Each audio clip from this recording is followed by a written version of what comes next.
Elections नज़दीक हैं, elections campaigns जो होती हैं वो ज़ोरों पर होती हैं, बड़े ज़ोरों शोर से जो पार्टीज़ हैं वो अपनी इलेक्शन कैंपेन चला रही होती हैं, जिसका आगाज़ भी किया गया हर पार्टी की तरफ से। मुस्लिम लीग नून ने भी कुछ जलसे किए।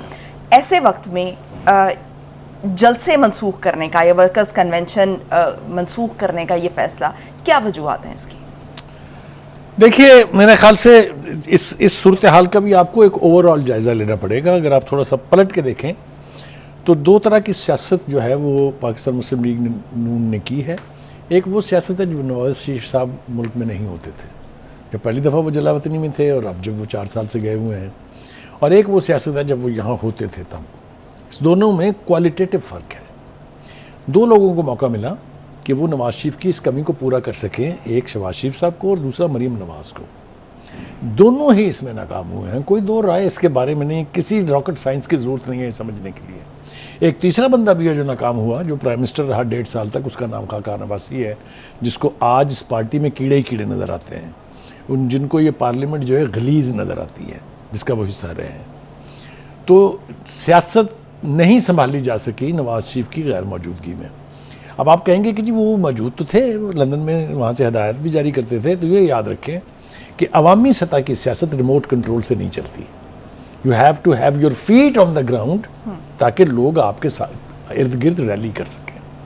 और मैं समझता हूँ कि ये देखते हुए नवाज शरीफ साहब ने ये दानिशमंदाना फैसला किया है कि चाहे उन्हें वापसी पर तकलीफ़ें बर्दाश्त करनी पड़े, चाहे उन्हें जेल भेज दिया जाए, चाहे अदालत उनको रिलीफ देने में ताख़ीर करे, मैंने जाना ही जाना है। I think that's the most relevant and correct decision of Nawaz Sharif. एक बात। दूसरी बात यह है कि ये गलत फैसले, जो इन फैसलों का आपने कहा कि बहुत अच्छे फैसले हैं, जो तारीख़ के ऊपर डट जाने की बात है, ये भी नवाज शरीफ साहब ने कही है उनसे कि बस आज के बाद कोई शख्स टीवी टॉक शोज़ में बैठ के या किसी प्रेस कॉन्फ्रेंस में कोई ऐसा बयान ना दे जिससे ये इंदिया दिया जाए कि हम इलेक्शन को ताख़ीर में ले जाना चाहते हैं। ये लोग इस पर मौलाना फजल रहमान को भी मैनेज नहीं कर पाए। वो भी उनके पास अपनी वजूहात हैं। चूँकि जनवरी की डेट तो अब दी गई है, वो तो जब से ये 16 माह की हुकूमत आई थी तब से ही इलेक्शन को मज़ीद ताख़ीर करने की बात करते रहे हैं। और ख़ास तौर से जब ये इंटरम सेटअप आ गया, निगरान हुकूमत आ गया, तो वो कभी भी इस हक़ में नहीं थे कि इलेक्शन हो। उस वक्त कोई डेट भी अनाउंस नहीं थी। उनका ख्याल ये था कि पहले आप इकॉनमी को ठीक करें, फिर उसके बाद इलेक्शन करवाएं। वो उनका एक प्रेमिसिस था। अब वो ये कह रहे हैं नहीं, मौसम की डेवास्टेशन जो है उससे उसके दौरान इलेक्शन नहीं हो सकते। तो किसी ने उनके साथ बैठ के मशावरत नहीं की, किसी ने उन तक रसाई हासिल नहीं की। अगर मैं वसूख से कह सकता हूँ कि अगर नवाज शरीफ साहब मुल्क में होते तो अब तक न जाने कितनी मुलाकातें उनकी फजल रहमान साहब से हो चुकी। तो बुखारी साहब, अब पीडीएम भी तो नहीं रही ना, एक ये बहुत बड़ा फैक्टर है कि देखिए, पीडीएम अब मगर पीडीएम एक तो तवील अरसे तक इन एक्शन रही है। 16 माह की एक हुकूमत की उन्होंने, जिसमें पीपल्स पार्टी भी शामिल थी। उससे पहले 1 साल की तहरीक है उनकी, उसमें भी सारी जमातें शामिल थी। तो कहने का मतलब ये है कि पीडीएम को टूटने नहीं देना चाहिए था, इसको जारी रहना चाहिए था। तो फिर इलेक्शन में कैसे जाते हैं? इलेक्शन अलायंस और चीज़ है, पॉलिटिकल अलायंस और चीज़ है। इलेक्शन तो सबने अपना अपना लड़ना है, इसमें कोई दो राय नहीं है। एक दूसरा, आज ये जो मकामी तंजीमात होती हैं, जो जिसको कह लें आप district level, division level, provincial level, उसके फैसले बड़े ध्यान से करने चाहिए। उस फैसलों में भी बहुत सारी खामियां ढूंढी जा सकती हैं और बहुत सारी खामियां हैं। मिसाल के तौर पे जो ट्रेडिशनली लाहौर को चलाते थे लोग, मिसाल के तौर पर जो पहले मलिक साहब थे, उनके अब बेटे हैं अली, और उनकी बेगम साहिबा भी हैं, अली परवेज़ मलिक। जी, परवेज़ मलिक साहब के होते ये लाहौर ऑर्गेनाइजेशन के एतबार से कभी भी क्राइसिस का शिकार नहीं रहा, लेकिन अब है। आप देखिए, जिन लोगों के स्टेक्स थे लाहौर में, उनको कहा है आप तो जाके ज़रा पिंडी देख लें, साद रफीक साहब, और एक नया नाम खोखर्स का, जो अब नून लीग की पॉलिटिक्स में शामिल हुआ है, उसके सपुर्द आपने सारा लाहौर कर दिया। और आपकी ख्वाहिश ही है, ये मेरा इशारा जो है मरीम नवाज़ की तरफ है कि उनकी ये सिलेक्शन है, और उन्होंने ही उनको सारा इख्तियार दे दिया कि लाहौर को आप देखें, आप ही इस्तकबाल की तैयारियां करें, आप ही सब कुछ करें।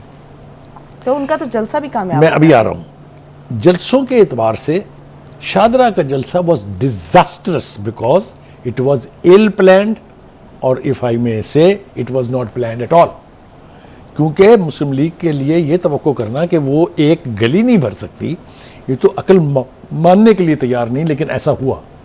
और आप देख लें कि उसको लेके जो तमाशा बनाया है यानी तहरीक इंसाफ के सोशल मीडिया हैंडलर्स ने और इवन अदर दूसरी सियासी जमातों ने, वो आपके सामने है। जब पहला जलसा मैटर करता है ना बुखारी साहब। दूसरा जलसा, चूंकि उनके पास बेपना पैसा है, चूंकि उन्होंने बेपना पैसा सर्व किया है, कुछ थोड़ी सी जिसको कहना कि इज्जत बच गई है, लेकिन ये आप नहीं कह सकते कि वो भी कोई बहुत मिसाली जलसा था।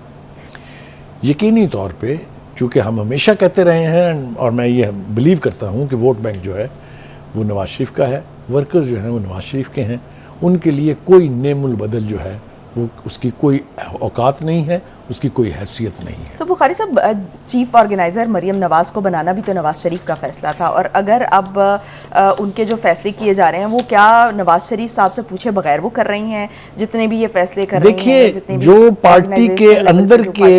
पार्टी के अंदर की तकसीम है, शीन नहीं निकली, नून नहीं, मीम नहीं निकली, अलिफ नहीं निकली, बे नहीं निकली, वो तो कमाल जो है यहाँ की क़यादत का नहीं है, वो कमाल नवाज शरीफ का है।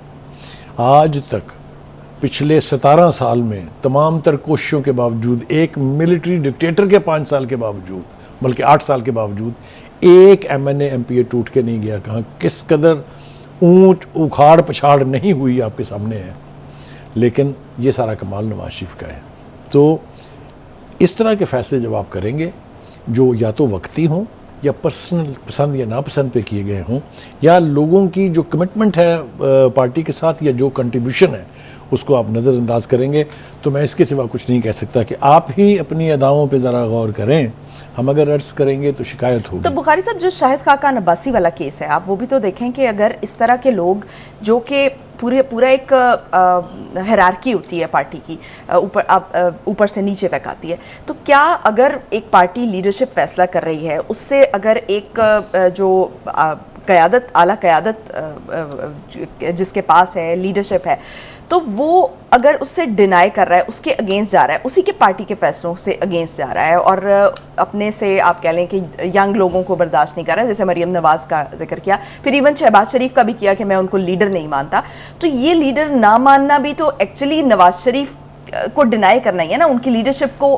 देखिए, गुजारिश है कि अब आप उन लोगों का हवाला दे रहे हैं जो बगैर किसी जवाज़ के पार्टी के फैसलों के ख़िलाफ़ हैं या पार्टी के मुफाद के ख़िलाफ़ काम कर रहे हैं। दो नाम हमारे सामने हैं, एक मिफ्ता इस्माइल साहब हैं और दूसरे खाकान अब्बासी हैं। ये दोनों जो हैं ये बहुत रिस्पेक्टेबल मेंबर थे पार्टी के। एक को तो प्राइम मिनिस्टर तक पहुंचाया गया, दूसरा 2 दफ़ा जो है वो वज़ीर ख़जाना बना। इनको चाहिए ये था कि अपनी पार्टी की कमिटमेंट से बिट्रे ना करें। इन्होंने इतनी बेमानी और इतनी नेगेटिव कैंपेन की है जिससे पार्टी को कोई फ़ायदा तो खैर सवाल ही पैदा नहीं होता, पार्टी को नुकसान हुआ है। जब इतनी सीनियर लीडरशिप में आप देखें कि इस तरह के लोग जो हैं वो इस तरह पार्टी के फ़ैसलों को, पार्टी के मुफाद को ज़द पर रखेंगे, तो ये कोई अच्छी रवायत नहीं है। जैसे मैंने कहा कि बहुत ज़्यादा लोगों की रवायत नहीं है इस पार्टी में, लेकिन इन दो ने तो पार्टी की टॉप लीडरशिप को बिट्रे किया है। और अगर आप मुझे इजाज़त दें तो मैं कहूँगा कि नवाज शरीफ को पर्सनल लेवल पर बिट्रे किया है। उनको सीखना चाहिए था। एक बहुत बड़ा नाम था, नून का नाम था निसार अली खान, चौधरी निसार अली खान। मैंने पहले भी कहा था प्रोग्राम में, फिर कह रहा हूँ कि he was considered the most powerful man after Nawaz Sharif. लेकिन जब उसने भी एक ऐसे स्टेज पर आके बिट्रे किया जब उनका बनता नहीं था, करना नहीं चाहिए था उनको, तो आप देख लें कि उनका अब नाम भी कोई नहीं ले रहा है। He is no more anywhere on the national political scene. तो इनको इससे इबरत हासिल करना चाहिए थी। मैं आपको यकीन दिलाता हूँ कि जो खाकान अब्बासी साहब ये फरमा रहे हैं कि मैं अगला इलेक्शन नहीं लड़ूंगा, वो किसी के बाप पर कोई एहसान नहीं कर रहे हैं। वो पिछला इलेक्शन भी अपने हल्के में हार गए थे, वो तो पार्टी ने मेहरबानी की थी उनको कि उनको दोबारा हमजा शहबाज की सीट पर जितवा के और मेन स्ट्रीम पॉलिटिक्स में ले आए थे। उन्हें मालूम है कि वो उस हल्के से अब इलेक्शन नहीं जीत सकते। और मैं तो यहाँ कहने के लिए तैयार हूँ कि कोई बईद नहीं है कि उस हल्के से अगला इलेक्शन जो है वो सदाकत अब्बासी साहब नून लीग के टिकट पे लड़े। अच्छा, ये आप इनसाइडर दे रहे हैं? कभी कभी कुछ ना कुछ छोड़ देना चाहिए, हमें भी हक हासिल है कि हम भी कुछ दरफुंतनी छोड़े तो हमने छोड़ दी। चलें बुखारी साहब, ये देखेंगे और फिर हम बताएंगे भी कि आपने जो पेशेन गोई की है वो किस हद तक दुरुस्त है। नाज़रीन, ब्रेक पे जाएंगे, ब्रेक से वापस आएंगे और जो इस वक्त इसराइल और फ़लस्तीन का तनाज़ा है जो इस वक्त पूरी आलमी दुनिया की नज़रों में है, वो क्या रुख इख्तियार करेगा, ये कन्फ्लिक्ट क्या सूरत हाल इख्तियार करेगा, इस पर बात करेंगे। Stay tuned.